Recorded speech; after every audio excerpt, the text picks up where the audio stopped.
So remember that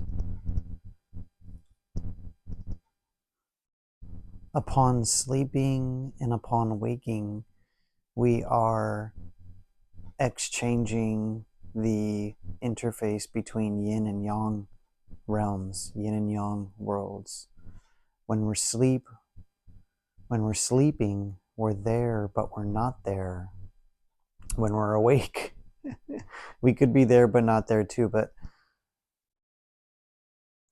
yin yang is always relative. So there's a simple thought experiment I like to think about. How many people can be conscious and aware when they're sleeping and raise their hands? And if someone were to ask, hey, are you there?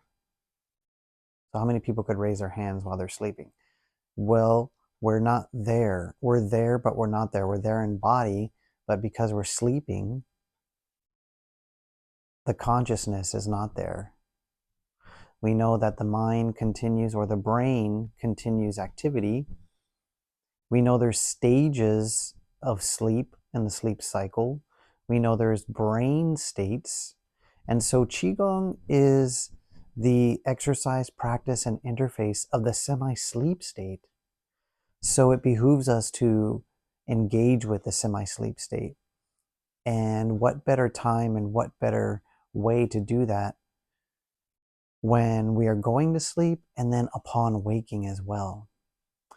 So if you're versed in Tai Chi, you know that there's a slow, methodical, continuous experience through mind, body, and posture, moving from one posture to another. And so the mindset here is to, in a slow Tai Chi way, try to move into semi-sleep, move into sleep with as much awareness as you can, to almost be there, and then also to move out of sleep with as much awareness as you can, and then move into the waking state with as much awareness as you can. So that's the mentality here, maintaining full awareness as best as you can. The challenge is when you go to sleep, you lose the awareness because you go to sleep. Now, another thing to discuss is when you go to sleep, the mind, or the body rather, the body starts to do all of this rehabilitation process, clean out cells. That's why we use the restroom after we wake up, right? Because the body gets rid of the waste that it's accumulated through the rehabilitation and reconstruction process. Now, what we say in Qigong is that the energy body goes to the center line. The energy body goes to the center line. And so we'll talk more about that, about what that actually means later. But that's something to think about as well, because that's going to help us to drive intention at times. But for this particular beginning stage and getting acclimated to with the mindset that I just laid out, the awareness, going into awareness, maintaining awareness, what we're also going to do is think about the hands as antennas. The hands as antennas, the hands as communication devices, and the hands to direct attention and focus. You can see my hands are on my abdomen. And as I'm talking, I can feel my abdomen pressing against my hands. You might have already started to feel your hands, maybe the weight of your hands on your abdomen. Get a sense of the weight of your hands on the abdomen. You take a deep breath. Feel the abdomen push against your hands as the abdomen expands.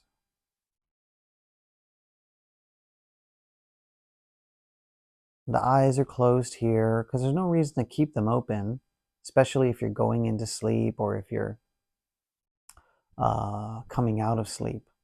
And it's important to close the eyes because as soon as you close the eyes, you begin to allocate sensory energy, reallocate it inward for introspection, that inner vision. And that's why a lot of times in Tai Chi practice, we close our eyes as well to get close to the feeling. We're trying to acclimate our nervous system to a vocabulary of feeling so that we can articulate our experiences.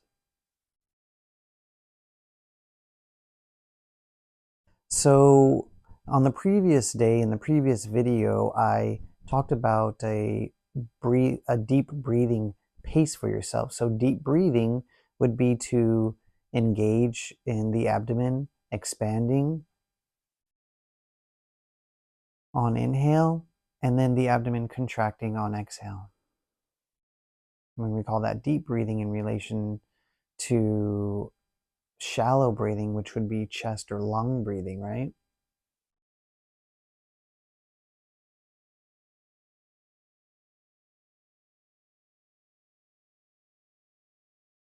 Now, I'm going to start to get used to this phrase, but I'm going to encourage you to develop that nice deep breathing pace for yourself.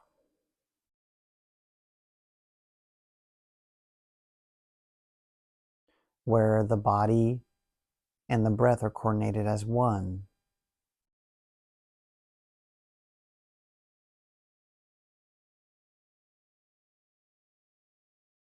It's nice to also have that audible sound. You can sort of hear internally as the air whooshes through the nasal cavity or through the throat.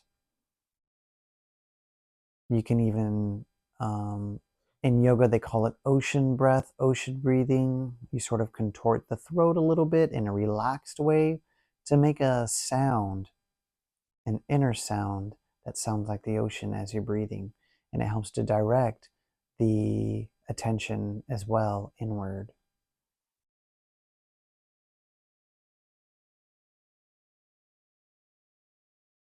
So you feel that. You feel the abdomen and the hands interfacing. As you expand and breathe deeply, see if you can get a sense of the lower back expanding as well. You may need to engage the spine and lower back a little bit in that area. You may need to like soften it. And just put attention there as you expand on the inhale, and the inhale starts to get close to its maximum range. You feel the lower back engage. You may even feel the sides of the torso engage as well. And what I'm going for is a full lower torso feeling and engagement in deep abdominal breathing. A full lower torso feeling of expansion and contraction.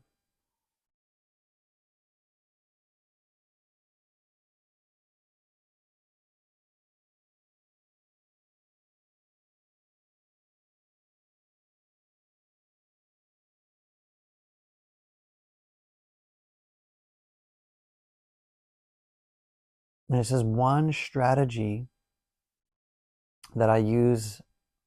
We're going to go through about 3 or 4 different strategies.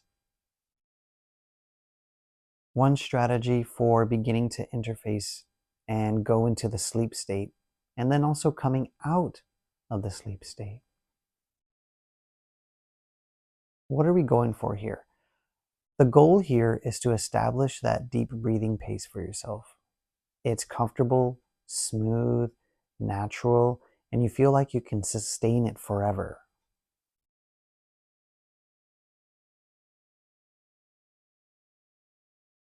Now, that's really important for Qigong practice, because if we can establish that pace without any movement, intricate movement of the body, i.e., forms, patterns, exercises, resistance training, whatnot, if we can establish the breathing pace,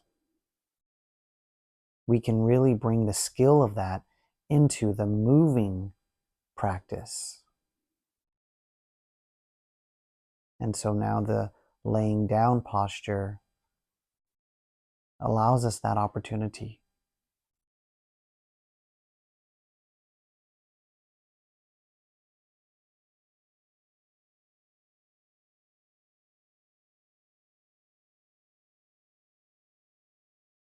And I hope you've been able to establish that deep breathing pace for yourself. Once we do that, engage that, then we let it go. Just observe. So go ahead and disengage. Simply observe. See what the breath is doing. You can even observe the mind. And then also observe the nervous system. How's your sense of being, emotional, psychological state? How's it feeling?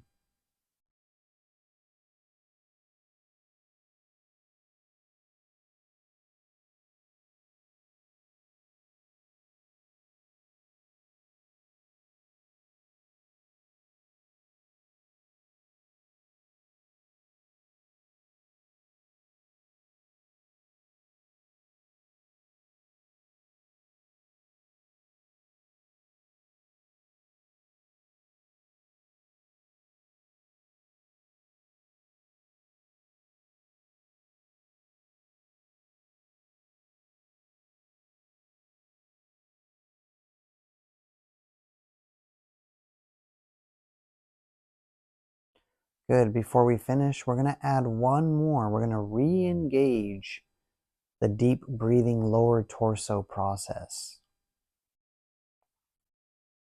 If we think of our torso as a sort of a four-sided figure,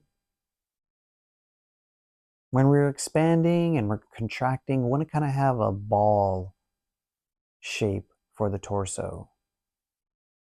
But just for the sake of this thought process, think of the torso as four sides. The hands on the abdomen would be presented as one side. Opposite that would be the lower back side. And then the oblique section would be two sides. And then we have what I would call the lower and upper sides. So the diaphragm itself would present a side. Opposite the diaphragm would be the pelvic floor. Now, when we breathe, the abdomen is already engaged, always engaged.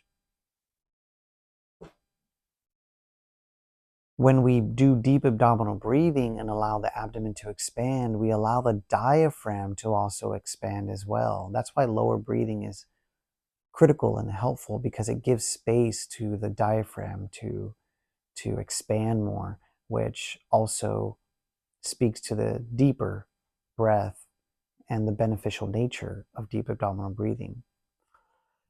Now, I want to put your attention to the pelvic floor, because the pelvic floor is a crucial area, zone, gate, energy gate, chakra for practice, skill development, and mind-body connection. Now, as we finish out this practice, I just want to ask you to begin to engage the pelvic floor. And when you engage the pelvic floor, you use the same muscles that you engage when going to the bathroom. There's a pushing out component. There's a sort of pulling in upward component. And so that engagement of that muscle and zone is now going to be coordinated with your breathing pace and cycle. So when you inhale deeply, allowing the pelvic floor to expand. Upon contraction, exhaling, slightly pulling up.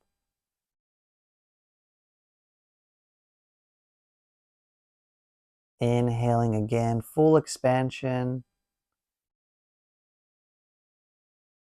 Don't create any tension. Don't try to force anything. Just get a sense, just get a feeling. Put your attention there.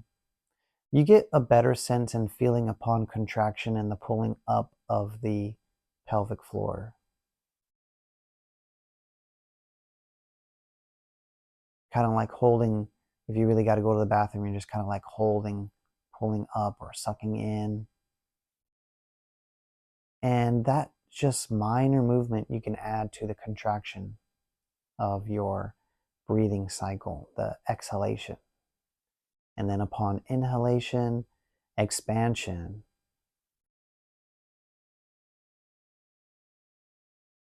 And then, so with the addition of the pelvic floor, you get more of a sense of expansion as the pelvic floor is still part of the torso, the lower torso, right? That's what we said. Contracting, pulling in with the pelvic floor, abdomen's also lower back contracting.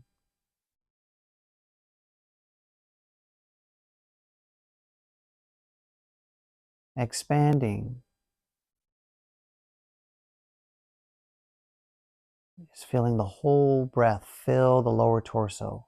Feeling the whole breath contracting the lower torso upon exhale.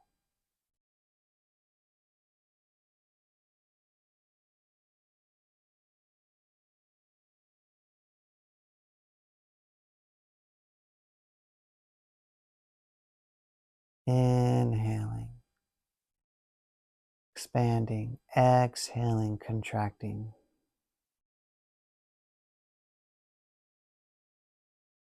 Let's do a few more cycles. See if you can really coordinate the whole lower torso, including the pelvic floor.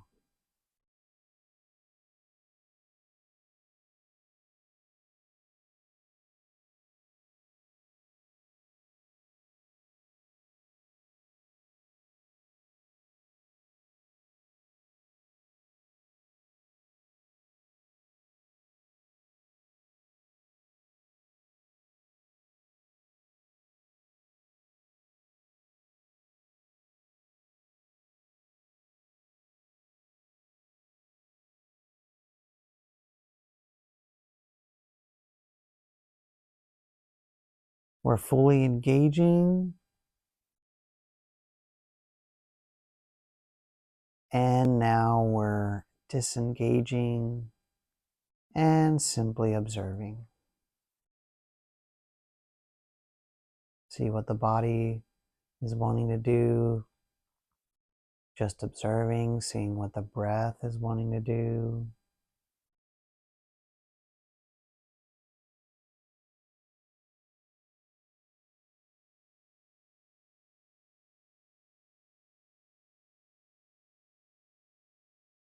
Observe your mental state, emotional state, psychological state.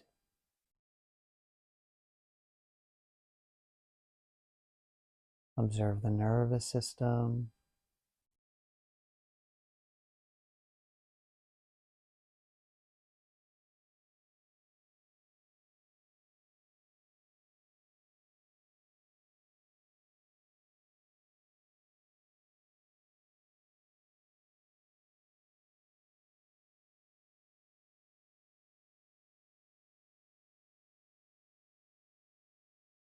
And then you can take a deep breath to re-engage breath and body.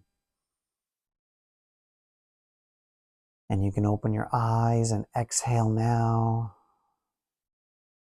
as you reorient to the external world. And that's going to complete the exercise for today. And we're going to go ahead and continue other skills and drills that are going to be similar and interface with the abdomen, using the hands and then also orienting the nervous system to the semi-sleep state.